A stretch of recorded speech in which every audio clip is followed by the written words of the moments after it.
Welcome to Mompreneur Mondays, where we are surviving and thriving in business and beyond. I'm Courtney Larvadane, and each week I sit down to talk about motherhood, entrepreneurship, global pandemics, whatever it is, and sometimes I have special guests. I'm really excited because this week I am talking to a fellow FAMU SBI alum, Alena Conley. She's going to be on shortly, and in the meantime, I wanted to read you a little bit of her bio because she is up to some amazing things. Alena Conley is founder of the Reminder Remedy Company. She received her personal development coaching certification from the CAPP Institute. She's a proud alum of Florida A&M University, where she earned a master's in business administration. Elena has over 13 years of business experience and 8 years working specifically in the area of coaching and talent and development. Her experience working as a small business consultant in the area of sales and marketing gives her a unique perspective when working with CEOs, organizations, and aspiring entrepreneurs. Elena earned her certificate in Positive Psychology, Martin Seligman's Visionary Science, and is currently finishing up her certificate program as a Positive Psychology Practitioner from the Flourishing Center in NYC. Elena is expecting her fourth child and lives in Atlanta with her husband, Prince Conley. So I am going to bring Elena in. Let's see what we can do here, and we'll get going.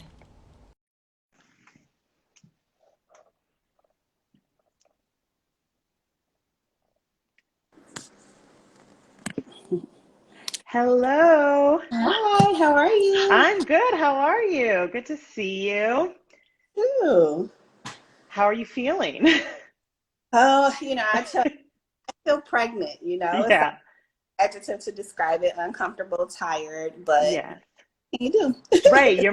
You are definitely making it happen. And, this isn't your first rodeo. So that's good.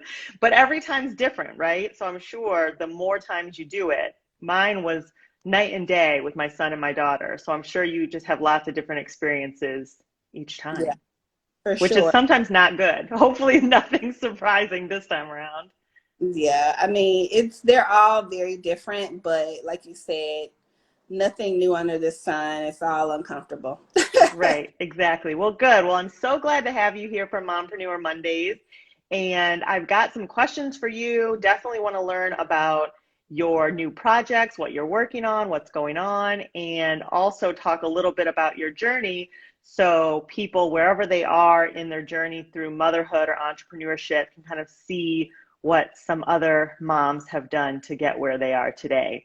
So I like to start with kind of a chicken and the egg scenario. So tell us which came first, children or entrepreneurship, and kind of when those two worlds collided. Yeah, so entrepreneurship came first for me. So I was working in New York at the time, in banking right after we graduated from FAM. And it was right at the point where I had to make the decision, like, do I stay or do I go? It's kind of like you wrapping up your analyst program. And we always think about it as like, okay, if you stay, you're pretty much going to be trapped because you're going to start making all this money. Right. And so simultaneously is when my good friend and on-sale fellow rattler, Melissa Butler, had just launched the Lip Bar, and she had brought me on her team to kind of help her bring that to life. And so, business was just starting to really pick up. And that was really my first taste of kind of experiencing what it's like to watch someone grow something from like the ground up and be very much a part of that. And it just lit a fire inside of me. And so I would say spring of 2012 is when I launched my first company, which was Girl Talk, which was an iPhone app for women. It was like a chatting group chatting app. Well before its time is what me and my co-founder always say. And so started that, and then just kind of eventually said, hey, I think Eat, Pray, Love was like the movie of the times. And I'm like, I'm just about to go and like live millennial style. So just kind of jumped ship in March of 2013 and really haven't been back since. You know, I've done a lot of different things. And then, so that was March of 2013 when I left to start my own company. And then I got pregnant, or I had my first child December 2014. So not long after did things turn and became entrepreneur to mompreneur. Yeah, absolutely. I like that you talked about a lot of the different projects that you went through in what seems like a relatively short period of time. And something I hear a lot in the entrepreneurship space, especially from people who are just starting out, it can sometimes be a little bit confusing or feel like failure when you're going from one project to the next. So how did that feel for you when you were first starting out, kind of making a decision to say, all right, we're going to leave this project on the back burner or maybe move on to something different? How did you kind of emotionally reconcile changes and not associating it with, oh, this didn't work, or, you know, whatever? Yeah. You know, it's interesting. That's an interesting question because businesses are like so much like our babies, you know, and being able to kind of pivot or say this is, you know, costing us more than it's making us is definitely tough, especially when you have partners and you know that you have just like a really, really great idea. And so I'll give, you know, the example of Girl Talk, which I felt like was a great idea, which I know now was a great idea because at the time we introduced the very first female and women of color emojis when they didn't even exist in the Apple iPhone. Like it was still just like yellow smiley faces. And now, you know, almost 10 years later, where you see things like Kamoji making millions of dollars, GroupMe or WhatsApp blowing up, you just kind of like, man, if I just would have had a little bit more funding. But, you know, what I always tell people is that I can't remember who exactly told me this, but it's really about the experience that's gained through the process, or, you know, the brain that is constructed through the learning or the academia that matters. It's not necessarily, okay, you know, you could go to law school for so many years and never become a lawyer, but the way that you think completely changes, or the way that you interact with people completely changes. And so I found that in each project, I've literally learned new skill sets. So outward facing things, learn new work habits. You know, every industry has its own personality. So kind of starting in the tech space was very different than transitioning to cosmetic, then transitioning to health and wellness, you know, and now fully back in coaching. And you meet so many different types of people that it kind of becomes fun to explore what's next. But the other thing is that a lot of times you end up coming back to the things that are kind of still on your spirit, right? So it becomes this thing of more so timing than anything. I was actually randomly pulled to my 2012 journal last night. It was just like sitting in my drawer. Every now and then I'll look at it. And it was a sketch of a website of another company that I started. But almost to the T, the premise of that company is actually what my coaching business is now. You So know, it was and still there. It was in your mind. It was in your heart. it's still there. You know, like a lot of these things I've been doing since I was a kid. You know, and so it's kind of like when it's your purpose, your passion, it'll come back. You know, and you'll circle back, and then the experience of the other industries make it where when you come back to do what you really want to do, you have 10 times more skills. Right. Absolutely. I love the answer to that because I hear that a lot. And I think even I deal with it. We all do, of just that tiny bit of doubt that you have to squash when you're thinking, should I go on this new thing or should I, you know, but like you said, the experience is what matters most at the end of the day. Whether it was successful or unsuccessful or somewhere in between, you learned something at the end of the day. So I really love that perspective. Yeah. So to shift gears and kind of move forward in this journey, you know, you started having children, and how did you schedule and manage your life? Kind of what did, or do now even, how did you start to change once you had children and you realized, okay, all my time is on my own. I can't just sit up here and work, all the time. How did you start to create methods and routines to still be able to follow your passion and remain an entrepreneur while having children? Yeah. The journey was actually it wasn't linear for me in the sense of like, my priorities were all the way there when I first had kids. So like when we had Parker, I was still very much like holding on to my pre-kid life, especially when it came to business and just traveling and kind of like, okay, this baby is just going to have to adapt to my lifestyle because I'm not going to stop living. And as you know, it's just like, once they get here and especially when they start getting older and having a personality, it's just really hard to even pretend to put your businesses above your children, especially in like some of those developmental years. And so I really struggled in the beginning because I had not surrendered to motherhood. I was trying to be the old version of Elena with a new life, which created this misalignment that was so painful for me. I couldn't get where I wanted to be in business because I was dealing with mom guilt, and then I felt like I wasn't present enough as a mom because I was over here trying to like build these empires and, be the next mogul that society told us we have to focus on every year of our life. And it wasn't until probably my second that I was like, I don't want to do this. Like, I don't even think I took a real maternity leave with Parker. I was like, I really want to take a maternity leave with Alicia. And so it was the first time that I completely just like shut my business down, not down, but like put it on autopilot and experienced, motherhood. And in that, it just gave me this new vision of like what I wanted to be and how my children were like pulling out this different version of me that was just even better than like what business pulled out of me in terms of just like unconditional love, consistency, organization, patience, like skills that I just hadn't really had to use. And then also in my relationship and in my marriage, children are a big part of that.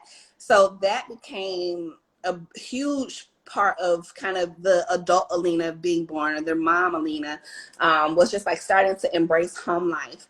And so, I think of it as an evolution for me because obviously I am a businesswoman at heart, and I recognize that there are just certain things about me that I need as a form of self-care. Like I can never be 100% a stay-at-home mom.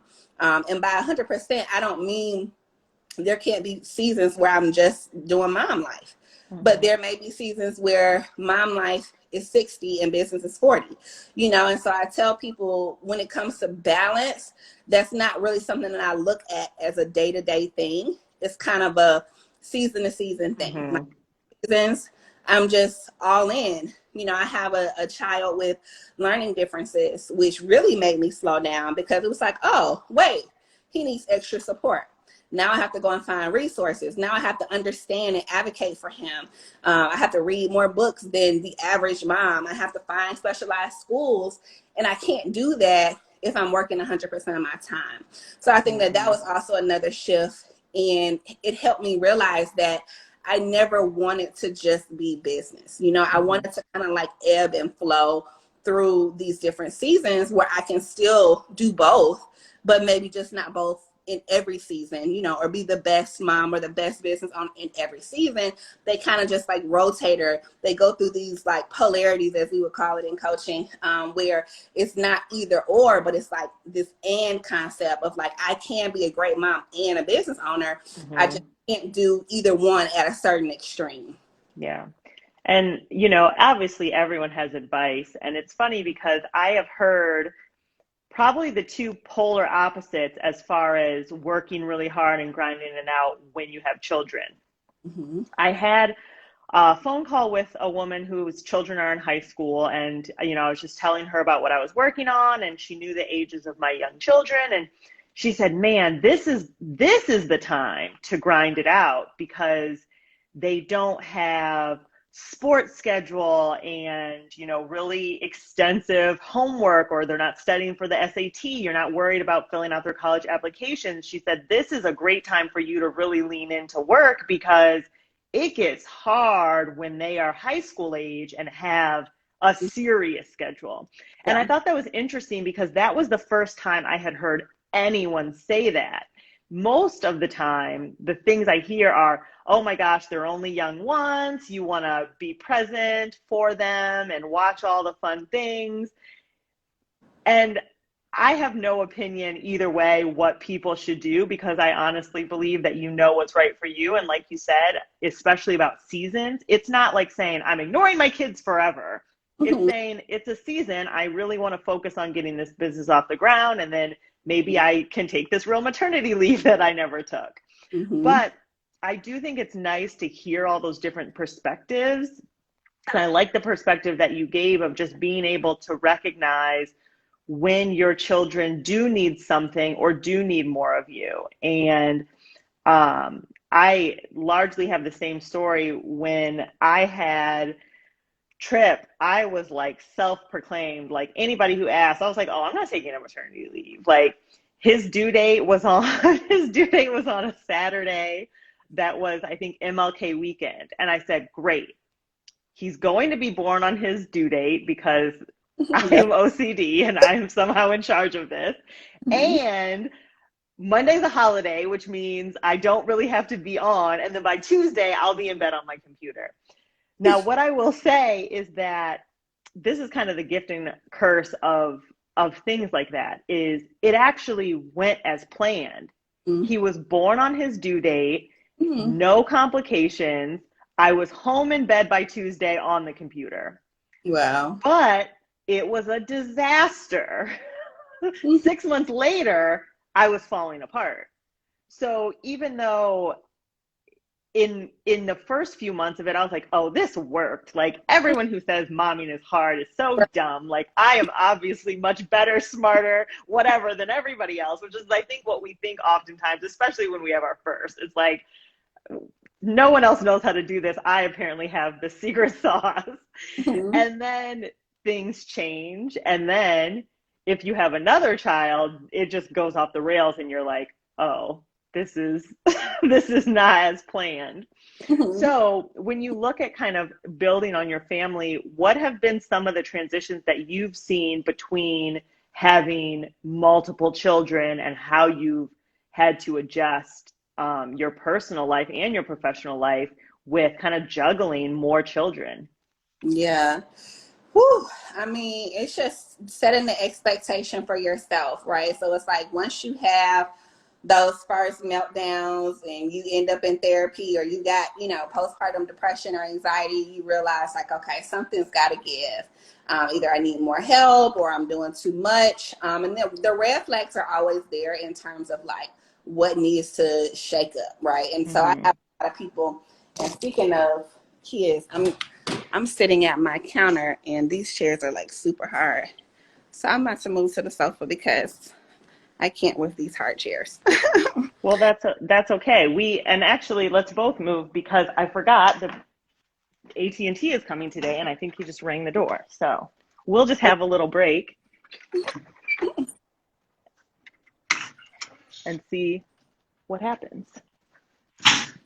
But so what has kind of been those major shifts? Yeah, it's kind of like, it's interesting because I think that the biggest jump was from like 1 to 2 kids, just because you're managing multiple personalities and it's not like 2-on-1 anymore. It's kind of equal. I found like transitioning to the third one was much easier than the second. Because it's like, just like adding another piece of chicken to the grill. You know what I'm saying? You kind of know what they're going to do. It's like you got your routine. Now it's just like you have to essentially plan more time. So like before it may, I would plan out an hour for us to get ready to go to a birthday party. And with an extra kid, I'm going to add on an extra 15 to 20 minutes. Now that we're outnumbered, I think that it's definitely just more planning ahead.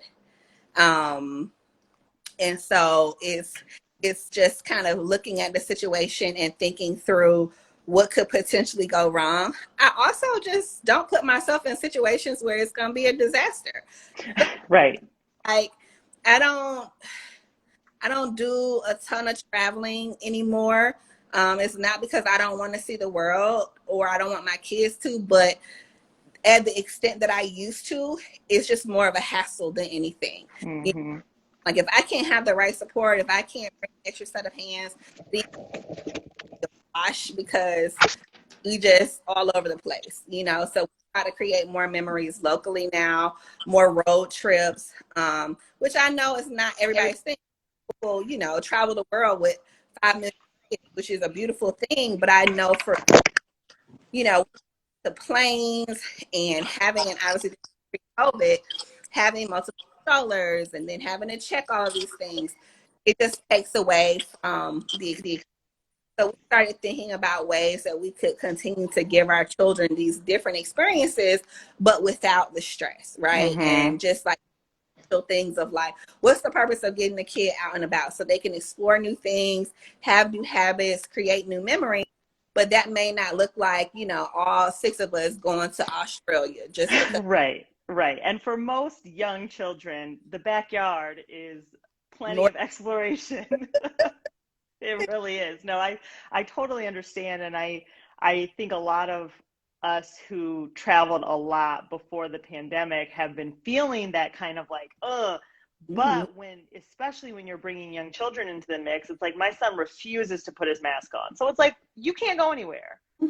So we just don't have those options, but being able to have the wherewithal of just saying, how can I still have a good experience for them? And then, like you said, practice self-care for me in the ways that I can have it now. Like, even though I might have said like, well, traveling to another country is my self-care. Well, that's not happening right now. So I better find some other self-care to manage. Really. So tell me about your new business, kind of what the brainchild was, when you got started on it, and really what it is and what you offer. Yeah, so I have been coaching for several years now. And this time last year, I wanted to kind of build on some of the business coaching that I had been doing and focus more on life coaching, personal development, because I felt like it was a space that is still largely ignored, especially by Black women. So it's like we all want to be mompreneurs and hustlers and make all this bread, but the piece of it that I so essential to the journey is the mindset and the personal development and the growth and the resilience piece of it. But also I'm very, very, very, very big on people just understanding like their authentic selves in every season. So meaning, like I said before, when I was first starting out as a mompreneur, I was so focused on being like the 2012 version of Elena that I had all these misalignments that prevented me from being successful in my business because I had not truly rediscovered who the new 2014 post-kid Elena was. And I see this happening a lot when, women don't do that audit to figure out, well, what is it that I really want or who am I? And so, I had a long stint in direct sales where I had thousands of women that were on my line or my webinars. And the most common things that I would hear them say was like, when it comes to selling, it's about telling a story, but I feel like I don't have a story. I feel like I don't know myself anymore. I feel like 5 years ago, I was this outgoing person. I knew everybody, but after I had kids, I don't talk to anybody anymore. I don't know what my purpose is. Like, I barely recognize myself. And so being able to create a space for women to come in and do the work, and I think that for me, I've always been a personal development junkie personally. I have I always joke, and when I was 9, I started a book club called Nia, which means purpose. And I like got all my homegirls at the Southwest Library here in Atlanta. I'm like, come on, y'all, let's read books about being great, you know? So I have always been the person that reads. And then I started finding that it was like, oh, I'm getting obsessed with like all these self-help books, and they're doing nothing because I have to figure out what's going to work for me. So I started creating tools based on my lifestyle, my goals, and those started helping me be more successful, not only in business, but just in overall personal growth in my relationships and my communication styles and how I was able to manage my household. And so when I started creating these custom programs for myself or tools, I was like, oh, I'm ready to get this out to the world and kind of create these custom experiences for women to rediscover themselves and kind of authentically align themselves. But I kept feeling this tug of like, girl, you need like some kind of like academic background, or you need a degree, or you need something. And after almost a year of talking to different people in the space of psychology and coaching, I landed in the field of positive psychology, which is kind of new wave in the sense of it came about in 1998. But it really is just like the science of what's right about people, and really helping people to perform from their strengths. And so after kind of exploring that area, I decided to relaunch my coaching practice and overlay a lot of the science that's found in the research of positive psychology as a way to almost guarantee results for my clients. And so I launched my new coaching practice about a month and a half ago. It's called the Reminder Remedy Company. It's where women flourish, you know, and they can come in and work with me privately one-on-one. Also offer group coaching sessions, which I have one going on right now that's absolutely phenomenal.